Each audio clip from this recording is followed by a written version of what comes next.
Poker has made legends, but it's also taken them away. Some lost everything before their final breath. Some were taken in violent, unthinkable ways, and even the game's biggest icons weren't immune to tragedy.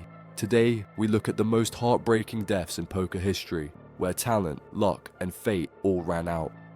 If poker had a king, it was Doyle Brunson. The godfather of poker didn't just play the game, he defined it. With 10 WSOP bracelets, back-to-back main event titles, and a book that shaped the way Texas Hold'em is played, Doyle's impact on the game is unmatched. He was the first player to win $1 million in tournaments, paving the way for the poker boom that followed. But even legends don't last forever.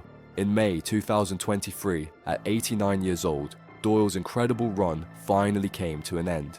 After 5 decades at the felt, he had outlasted entire generations of poker players, proving that skill and experience trumped age, and even in his final years, he could still be found battling in Bobby's room, taking on the world's best in high-stakes cash games.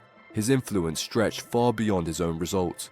Doyle was the mentor, the ambassador, the old-school gambler who carried the spirit of poker's golden age into the modern game. And when he finally left the table, the poker world lost more than just a legend, it lost its greatest icon. There are great players, there are legends, and then there's Doyle Brunson. He wasn't just part of poker history, he was poker history, and in a game where names fade fast, his will be remembered forever. Few people have done more for poker than Mike Sexton. He was the voice of the game, the ambassador who brought poker into millions of homes. With his signature catchphrases and boundless enthusiasm, he helped turn the World Poker Tour into a global phenomenon. But long before he was a commentator, he was a serious player. A WSOP bracelet winner, a high-stakes gambler, and a respected pro who played with the best. In 2020, the poker world was dealt a devastating loss when Mike passed away at 72 after a quiet battle with prostate cancer. He had kept his illness private, but when the news broke, tributes poured in from every corner of the poker community. From casual fans to the biggest names in the game, everyone had the same thing to say: Mike made poker better. Unlike many pros, he wasn't known for controversy, feuds, or scandals. He was known for his love of the game, his kindness, and his relentless efforts to grow poker into a worldwide sport. And though he's gone, his voice will never be forgotten, because in every WPT broadcast, in every new player drawn into the game, his legacy lives on. Some poker players are remembered for their titles, others for their personalities. Chad Brown had both. A feared competitor at the felt and one of the game's most respected figures, he was known for his skill, class, and sportsmanship. Over his career, he racked up over $3.6 million in tournament earnings, consistently competing at the highest level. But despite multiple deep runs in WSOP events, the one thing he never claimed was a bracelet. In 2014, at just 52 years old, Chad's career and life were cut short by a rare form of cancer. Even as his health declined, he never lost his love for the game. In a powerful final tribute, the WSOP awarded him an honorary bracelet, one last gesture of respect for a player who had given so much to the game. The poker world mourned not just the loss of a great competitor, but of a man who was universally loved. In an industry filled with egos and rivalries, Chad was known for his kindness, his professionalism, and his relentless positivity. He never let poker define him. He had been a baseball player, an actor, and a man who embraced every challenge life threw at him. Loud, fearless, and larger than life. Devil Fish. Elliot was definitely a character. The sharp suits, the gold rings, the cocky one-liners. He brought a rock star attitude to the game long before poker had superstars. And behind the bravado, he had the skills to back it up. A WSOP bracelet winner, a feared cash game player, and one of the pioneers who put UK poker on the map. But in 2015, Devilfish passed away at 61 after a short battle with cancer. Just weeks before his diagnosis, he was still competing, still joking, still playing the game the way he always had. When the news of his passing broke, tributes poured in from across the poker world, and the WSOP held a special tribute in his honor. He wasn't perfect. Devilfish had his demons. He came from a background of crime and high-stakes gambling, and he lived life on the edge. But that was part of what made him great. He was a throwback to poker's old-school gamblers, the kind who lived and died by the cards, never backing down from a challenge. Poker lost one of its biggest personalities that day, and no matter how big the game gets, there will never be another Devilfish. Some players are great, some are legends, and then there's Stu Unger, the greatest natural talent poker has ever seen. A 3-time WSOP main event champion, he dominated opponents with an almost supernatural ability to read their hands. His fearless aggression revolutionized the game, and many believe that if he had stayed on the right path, no one could have stopped him. But Stu's biggest opponent wasn't at the poker table, it was himself. A lifelong battle with addiction slowly destroyed his career, his fortune, and his health.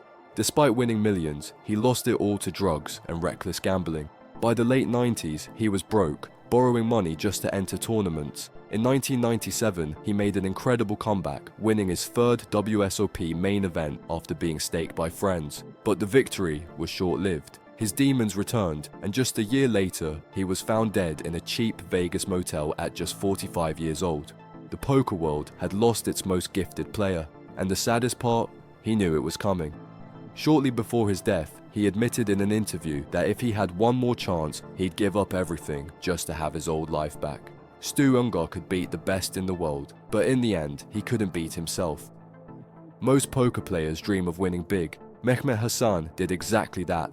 But in 2014, those risks cost him everything. After a successful night at the Palm Beach casino, he was lured into a brutal trap that would end in his murder.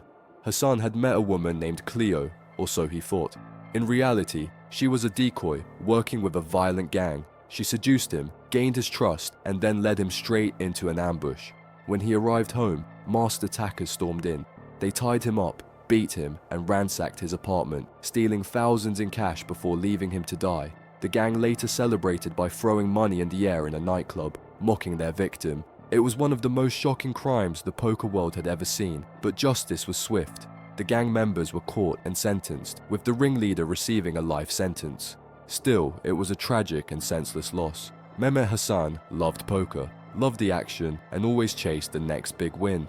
Some poker players are known for their winnings, others for their personality. Susie Zhao had both, a regular in the high-stakes cash games of Los Angeles, and a familiar face on the tournament scene. She was known for her infectious energy. But in 2020, the poker world was shaken when Susie was found murdered. At 33 years old, she had recently moved back to Michigan, reportedly to reset her life, but just weeks later, she disappeared. Her body was found burned and bound in a secluded area, the victim of a brutal and senseless attack. The details were chilling. Authorities later arrested a man with a violent past, linking him to her death. Unlike many poker pros, Susie didn't chase fame or fortune. She played because she loved the game. She had the talent to compete with the best, but poker was never just about money for her. It was about passion, and just as she was trying to start a new chapter in life, that opportunity was stolen from her. The game lost one of its brightest personalities that day, and the way she was taken still haunts the poker world.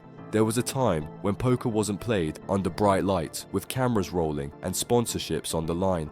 Back then, it was a gambler's game, played in smoky backrooms, with loaded guns never too far from the table. And in that world, no one was bigger than Amarillo Slim. A true poker pioneer, he won the 1972 World Series of Poker main event and became the game's first mainstream celebrity. He played with presidents, hustled pool with Minnesota Fats, and once even claimed to have won a heads-up poker match against a dictator. But Slim's later years were tainted by controversy. In 2003, he was arrested and accused of inappropriate conduct with a minor, an allegation he always denied. He eventually pleaded no contest to avoid a long legal battle, but the damage to his reputation was permanent. The poker world, once proud to call him an ambassador, quietly distanced itself from him.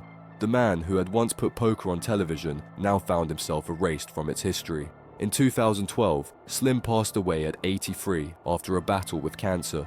Despite his contributions to the game, his legacy remains complicated. He was a poker icon, a showman, and a gambler through and through. But by the time he was gone, his name had already faded from the spotlight, his final years spent in the shadows of his past.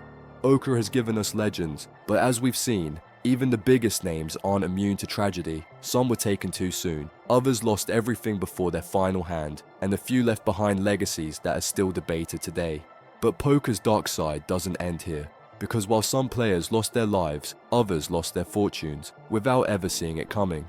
Online poker was supposed to be the future of the game, until the scandals, cheating, and outright scams started piling up. Click here to uncover the biggest online poker scams that fooled the entire world.